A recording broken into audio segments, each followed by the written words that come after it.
The first time I was able to introduce my next guest was way back in Rome, right here in March of 2013. That was the interregnum and conclave that elected Pope Francis. With me now, once again, the Papal Posse, Father Gerald Murray, Robert Royal, delighted to have them with us once again for insight and analysis on the next conclave and what lies ahead. Gents, I want to begin, first of all, it's great to be together here in Rome. Give me a sense of this period. We covered a lot of the Francis legacy last week, but my question first to Father, then to Bob.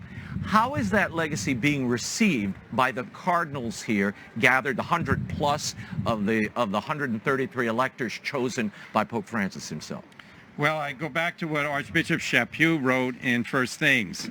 Candor is what's called for at this time, and some of the cardinals from the reports that we're getting are giving critiques of what's being said inside the general congregation. Yeah, but how's it being received? Well, you know, that's a question that we can't answer until we see some of these people come out and speak to the media, because those discussions are not open to the public. Yeah.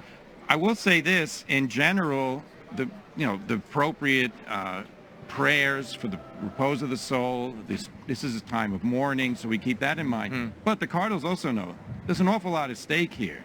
You know, 13 years ago, or 2013 rather, when we were here, we never could have foreseen where we'd be now. Yeah. The Pope did so many things that were changes from his predecessors. Yeah. So what's going to happen in the future? I think that's the major question. Yeah. Bob, what are you hearing from cardinals here? Well, look, we know that there's been a debate about whether there should be unity going forward, whether there should be some sort of consensus about the choice of the next figure. I think that the criticism of that idea is exactly right on, that what we need right now is a bit more openness in the way that we talk about it. I'm not sure we're getting it. What we hear from a lot of people is there's still, as you would expect, because so many of these cardinals have been appointed by Pope Francis, there's still that lingering sense of being loyal to the man who made them who they are right now. But I think as the days go on, and we know that there are a lot of days between now and the actual beginning of the conclave. The conclave is where they're going to enter into the Sistine Chapel. A little under a week. Yeah.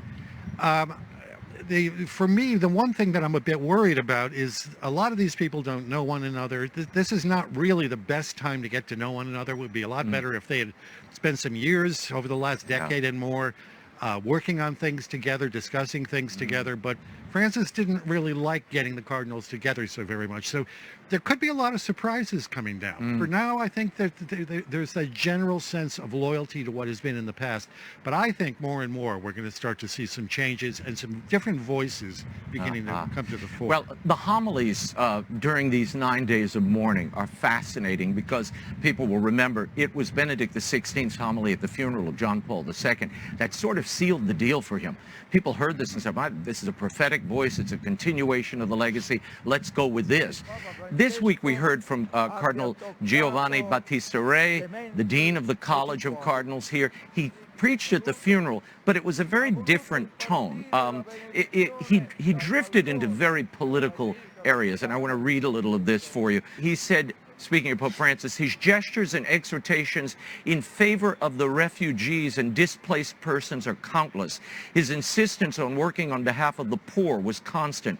It is significant that Pope Francis' first journey was to Lampedusa, an island that symbolizes the tragedy of emigration. I guess my question is, Bob, I'll start with you. Your thoughts on the entire, he mentions walls. We can't build walls, we have to build bridges, with Trump and world leaders right there. Did that achieve anything? I don't think it did. And in fact, this may sound a little harsh, but I think that the Holy Father misread the moment in history. That actually, what we've seen over the last 12 years is that countries here in Europe and also in North America are being inundated by illegal immigration. I mean, this is one of the most hot-button issues, not only in the United States, as we know with the election of President Trump, but here in Italy, you have Giorgia Meloni, who's now the prime minister, who's a conservative, and is trying for all of the European Union to set up a kind of policy that will restrict this unrestricted immigration. And it's also a problem in Austria, in Germany, in France, and England. I think he misread that. and this is, I think he misread it because he thought of it in terms of not welcoming the stranger or not being open to others. Yes, that is part of Christianity, but in policy terms, most of the developed countries simply cannot take more immigration. They can't integrate people who are coming in, and it's causing severe social tension. Why lead with that at a funeral? Right, Now, absolutely. Father, I have to ask you about this. There was that coda at the very end of Cardinal Ray's homily where he said, Pope Francis asked us to pray for him, but now we ask him to pray for us. Your reaction to that? And how do you think the Cardinals of the College of Cardinals received that?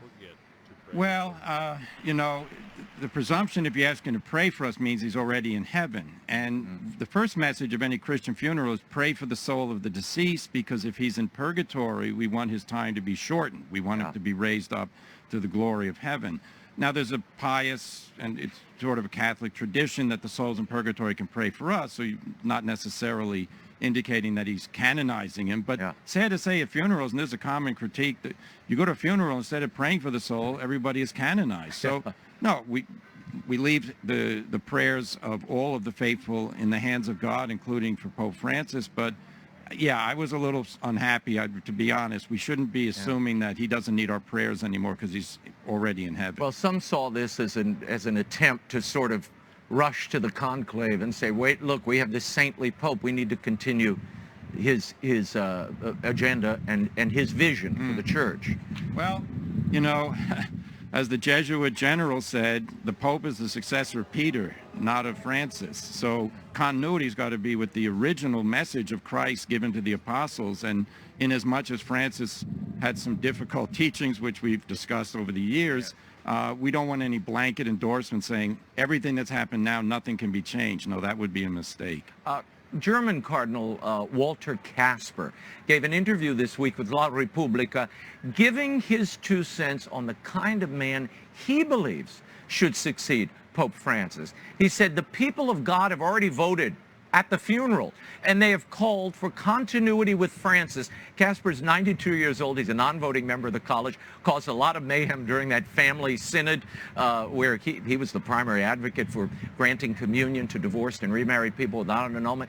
Your thoughts, Father, first. Do you get the impression that that's what the crowd was saying as they witnessed the funeral here and around the world?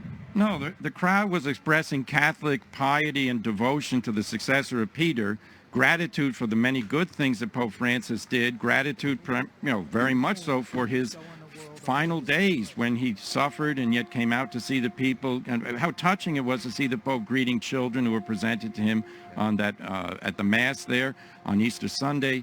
No, it's presumptuous and a little bit of politicking to say the crowd has spoken, nothing more needs to be said. No, a lot more needs to be said. Bob, your reaction to that, and I keep thinking of Archbishop Chaput, who said, this is a time for full candor. And in full candor, I have to say, the numbers don't bear that out. Talk to that. Yeah, I was here for the beatification of John Paul II, not the canonization. I think we all did the canonization. We did it here. Yeah, we anchored it. And my wife and I were staying in an apartment over here in Piazza Risorgimento. We couldn't get outside of the apartment. Yeah. There were millions of people all over this area. I came over for the funeral the other day, and look, it was a moving event.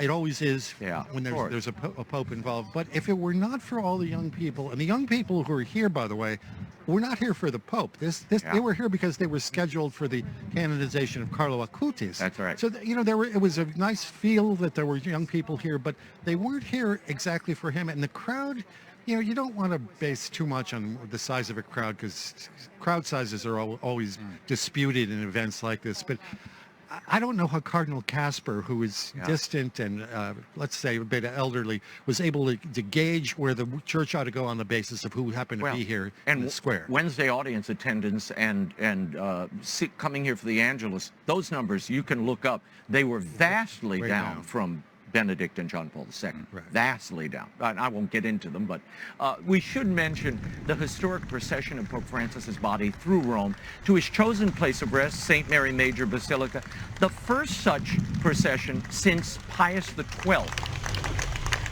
and the first pope to be buried outside the Vatican since Leo XIII over 100 years ago.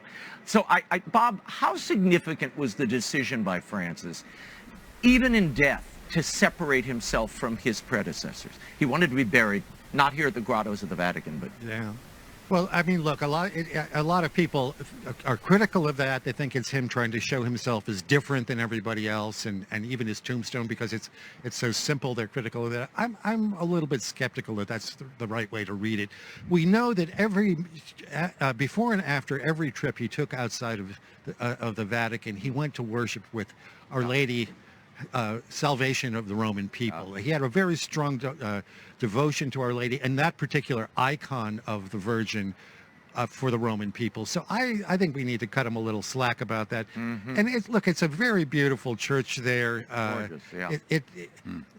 I don't want to politicize everything. I think that's I it get in it. a You want to nutshell. add anything to Yeah, that? no, before we I move agree on? with Bob. You can't read everything that you think into one simple action. But I will say I was very touched watching that coverage of all the Romans who lined the route. There were so many people, families out there, and they were Romans, because this was going through a different neighborhood from where the tourists usually go, the pilgrims. So it was very moving. I mean, there's great love for the Pope, whether you agree or disagree with things that he did, and that was expressed, I think, by the Catholic world. Yeah. There are 135 electors that could come to the conclave. 2 have now said, one from Spain, one from Kenya, they are bowing out due to illness. So there'll be 133 men here, both of them considered to be traditional. What impact, if any, do you think that has on the outcome here? You could say numerically not that much, but their presence, of course, is missing, and their contributions to the discussions, the pre-conclave discussions. So, no, it's always a shame when a cardinal can't make it because of illness or extreme age. So now the Holy Spirit has got to work with a smaller group. Yeah, well, and this is a group of people who really don't know each other. I mean, that's the thing I keep hearing. But I know cardinals going in for the first time, and they're like, they feel totally at sea. Some of them were just made cardinals recently, in the last year. You know, I also think it's regrettable.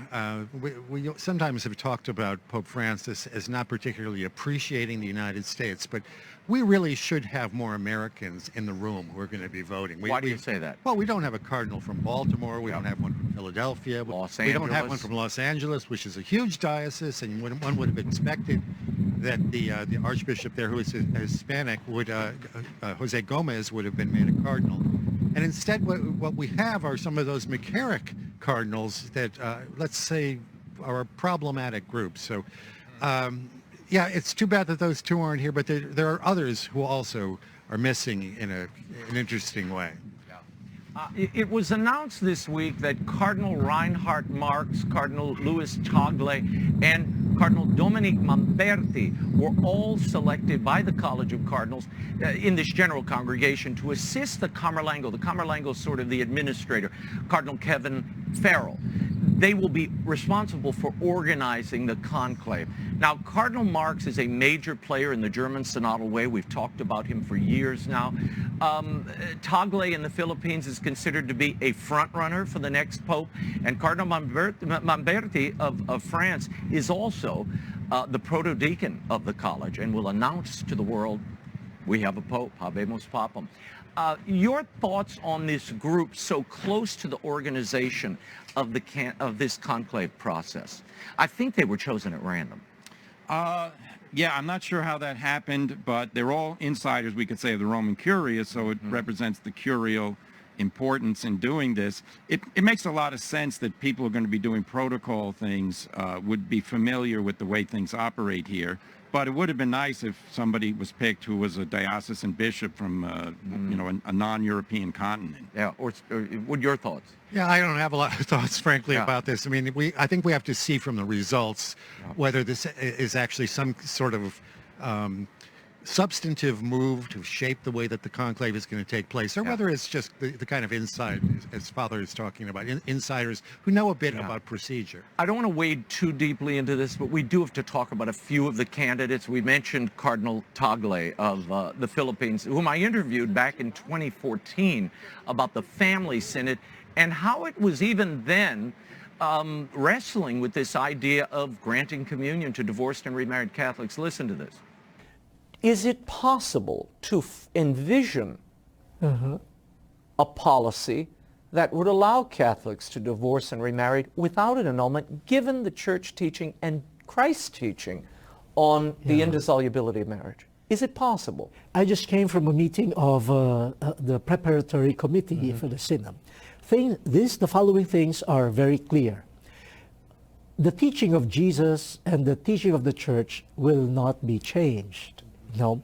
What people are looking at right now, especially the canonists, is this. No. How could canon law and its procedures, reflect more clearly, the teaching of Jesus Christ, and the teaching of the church? Because some people are claiming that the canonical procedures are too rigid, and also some are even asking, the canonical prescriptions, are they clear about the doctrinal basis? Or is the legal canonical path taking its own way quite separately from the doctrinal dimension?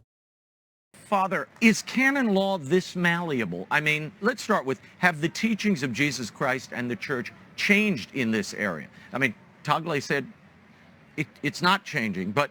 No, the teaching cannot change. The teaching is that divorce and remarriage means you're in an adulterous second relationship. Adultery is a mortal sin. You're objectively living in a sinful state if you perjure in an adulterous second union. The charity of the church is to tell people you don't have to remain in mortal sin. You can leave mortal sin, but if you're consciously disobeying God's law, you cannot receive communion. Now, defending Catholic teaching is not rigidity or legalism. And in fact, it's frustrating and infuriating after so many years, sad to say, of being called backwardists, Pharisees, rigid people.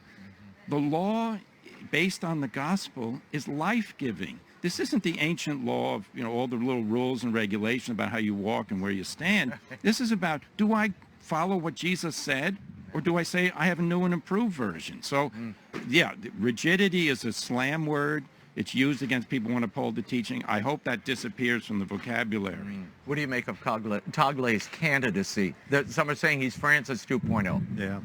I think that's generally the case. And it's sort of typical of many of the things that we've had to talk about over the past few years, what he said about that, because Jesus comes along in a Jewish society that permits divorce and remarriage very easily. So he was stepping out and saying, we're going to do, we're something different. I mean, Moses let you do that because you were weak, but that's not how it was from the beginning.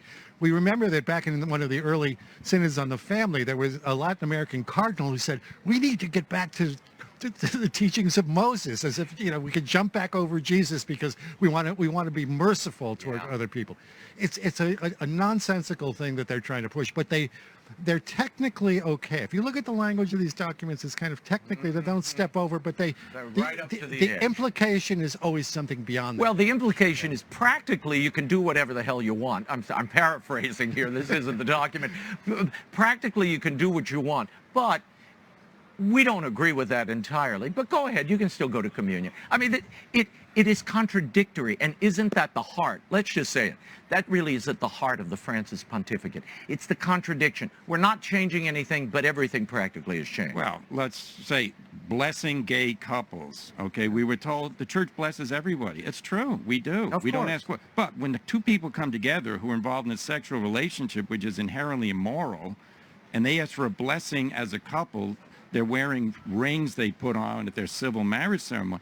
Blessing them is saying people who engage in sodomy are blessable in that capacity because they're doing it together and we're going to bless them together.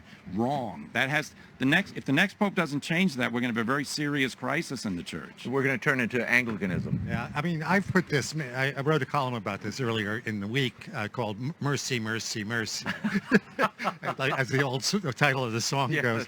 And, and mercy, of course, is a central concept of both Judaism and Christianity. We believe in a merciful God, but we also believe in a God of justice, of truth, of fidelity. Yeah. And so any one of those virtues, absent the other virtues, if that gets running wild, that's when you get into difficulties. All those must be kept in play at the same time. So we have truth that is faithful to the gospel, but is also merciful. This whole thing, the conclave we're about to witness and the whole lead up seems to be, and I've talked to a lot of cardinals in my 2 days here, there seems to be a showdown over the synodal way, whether the new way of deciding doctrine and governing the church will continue or die.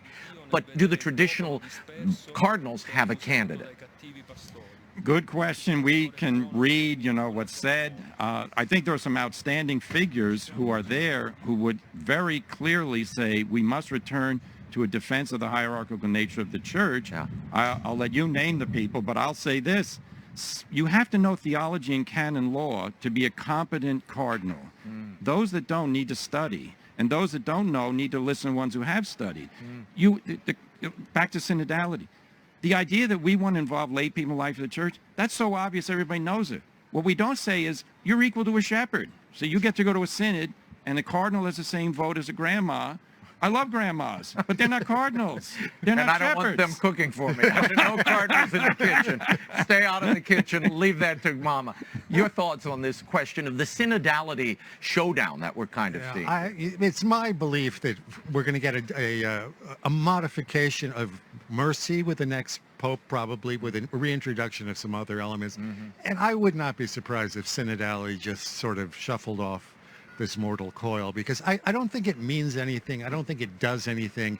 It's kind of a flag that you can remain faithful to, but whether it's really going to be part of this, the central self-understanding of the church going forward, especially because in spite of the number of cardinals that the Pope has appointed, I think there could be some surprises here. We know that God is a God of surprises, as Pope Francis told us, and a lot of these men are not tried and true men. We may find that there's a dynamic within the conclave that we're not aware of yet at this point. I want to move on to Cardinal Joseph Zen, Cardinal Sarah, Cardinal Raymond Burke, all addressed these congregations this week, and I am told their comments were spiritual. They voiced some concern about the Francis legacy, but I'm told they were not warmly received by the overall congregation. Your reaction, why you think that might be happening? Well, if that's the case, maybe they were a little bit stunned to hear what they were hearing, but perhaps they were just reflecting on what was said. As always, restating Catholic teaching doesn't necessarily produce immediate applause, but it does give people a basis to recenter. And if you're kind of a radical who want to change a lot of things, now they have some arguments they have to respond to. And intellectually honest people just don't ignore what smart and faithful people have to tell them. Yeah. You want to comment at all on that? Yeah, I think that we recall the conclave that Francis was elected at. It was during his intervention that he actually rose to greater prominence as a candidate for the papacy. Some people go so far as to say that it was the intervention, as they call these speeches, that he gave during that general congregation that really kind of clinched things for him and put him at the forefront. I think that we keep saying that these cardinals are very new to the job, a lot of them. They don't know a lot about other people, and so it may just be that they were shocked that there was a kind of another line that people were pursuing. I mean, we heard from Parolin, Cardinal Parolin, that we need to continue the line of mercy, which I think is correct. But is there anything else? I mean, some other things that are going to be brought. I'm so glad you brought him up, because that was going to be my next question. We've got to get into some of these candidates. I don't want to get too deep, but we owe it to the audience to at least talk about the people who are being most talked about here in Rome and who we're hearing. Secretary of State Pietro Parolin, I guess he lost the job when Pope Francis died, but Parolin, who was Secretary of State, considered a major contender at this conclave. He was, of course, one of the architects of the Vatican-China deal that we've been talking about for years. He's the keeper of that agreement. Your thoughts on that candidacy and what it might mean to the papacy? Well, he's the best-known cardinal because he's been, as Cardinal Secretary of State in the news. Certainly all the cardinals in Rome would meet him when they were made cardinals. They know him, yeah. He's well-known. And he was the one that Pope Francis entrusted his agenda, particularly on the question of the China deal. But that's also, something that he's bearing now around his neck, responsibility for turning over to the Chinese Communist Party the selection of bishops. And we just heard the news yesterday that the Communist Party instrument, which is the Schismatic Patriotic Association, has appointed 2 more bishops. So the China deal, number one, never made public, which is not a good thing. And then secondly, the results have not been a restraint on the part of the Chinese communists from exercising control. So that deal has to be renounced by the next pope. I don't think Cardinal Parolin would do that. Hopefully, if he is elected, he'll modify it. But that's part of his legacy that he'll have to, bear as something that the cardinals will consider in their thoughts. Bob, Cardinal Parolin, in this square the other day, it was a mass for youth, and he wore a mitre that Pope Francis wore. I'm told by people who were there that it was... Yeah, it was jarring. It didn't quite play. It was jarring with him. Well, some of the cardinals that I trust that I've been talking with here regret that the new cardinals don't know each other very much, and that's an internal church matter. But some of them have also said they're worried that some of the cardinals from the peripheries aren't that much aware of secular questions. And of course, the Chinese question is both a kind of a secular and an intra-church matter. To me, it's a great hindrance. I mean, you have to think through very carefully about Cardinal Parolin, why he did that. We know that Cardinal McCarrick also was involved in those negotiations. So what element was, I hope someday we'll find out what exactly that role was that he played. But it's not solely the fact that the cardinals are not aware of some of the controversies within the church or sensitive to them. I think they also need to be sensitive to the church in the world, and it'll be interesting to see if that element begins to emerge during the conclave as well. There's some other candidates we're hearing about. Cardinal Pier Battista Pizzaballa, the Patriarch of Jerusalem, a Franciscan, who's navigated that very difficult place between the Palestinians and the Israelis with that fledgling Christian community that he's been trying to hold together. Your thoughts on his candidacy? No, I think it's a serious candidacy. I think he's a serious man, a man of prayer. He's a man of belief. And he's a man who's had to exactly exercise a political role in the sense of dealing with secular governments, trying to defend the interests of Christians, on the other hand, recognizing the horrors that have been perpetrated against the Israelis. He's a serious candidate in my book. He's an Italian, which is an odd thing for a Patriarch of Jerusalem. He's an Italian, which they thought would never happen again after all the Palestinians were elected to that post. He's also a biblical scholar. I've known him for about 25 years. And he's just a very sober citizen. He's a realist, but he's also a man of deep faith. And he believes, in fact, that the Holy Land is the gospel and is the center of the church, which is an interesting conception considering where we're now and where he'll be voting in a few days. Some people are objecting to the fact that he's young. He's about 60 something like that, right? We were talking about this the other day, you recall, and it just struck me that Pope John Paul II was elected at 58 years old, and God bless him. I mean, those years were great years for the Catholic Church and for the world. I mean, he helped to bring down communism in the Soviet Union. So I hope that fact, I mean, obviously, if you're going to elect someone who's younger, you're kind of saying we're going to expect you to be around for a while. But I hope that isn't a factor that plays too large a role. I think they ought to look very carefully at him and make a decision on the basis of who that person is and what they're likely to do in the role. And for my money, he's pretty strong. Yeah, I think he could emerge as an important compromise candidate between the Italians and those who want to continue Francis's legacy and more traditionalists who are very concerned about the drift in the teaching and the doctrine and the clarity of the faith, particularly when you have all these young people coming to the faith all around the world, converting, wanting baptism. They're seeking something. They want something solid and lasting. They don't want this kind of felt banner guitar mask nonsense.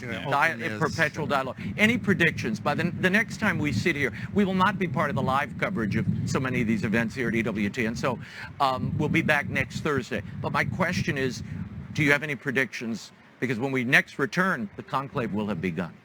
Not a prediction, but I can express a hope that we will get a cardinal who is going to return to the line of Catholic thinking and action that John Paul II and Benedict led us in. And one of the most inspiring figures in that is Cardinal Sarah from Guinea. So I pray that his influence in the election will be such that we get a cardinal who would reflect what Cardinal Sarah has also said, in his book, God or Nothing. The Catholic Church exists to promote God's teaching and presence in the world. Anything else is a distraction. The Africans will have a big influence. Yes, I That's think the that's vibrancy and the correct. center And I of the say church. amen to everything that you just said.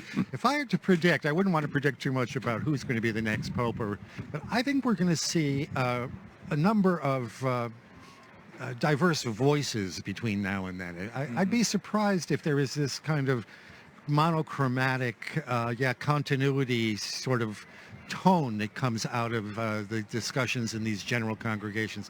I think people are going to become a little bit bolder as we go along. There are going to be people supporting maybe some unlikely candidates, and it'll be an interesting thing when we reconvene. Yeah, I can't wait. Gentlemen, Papal Posse, thank you for being here. It's an honor to always be with you. We will leave it there, but we'll have daily updates on the Arroyo Grande Show on YouTube, the entire cast and crew here. I want to explore a few of the candidates that we just touched on today. We'll get into more depth there. Robert Royal, Father Gerald Murray, thank you as always, my friends. Thank you, for being Raymond. here. Thank you, Raymond. Yep. We'll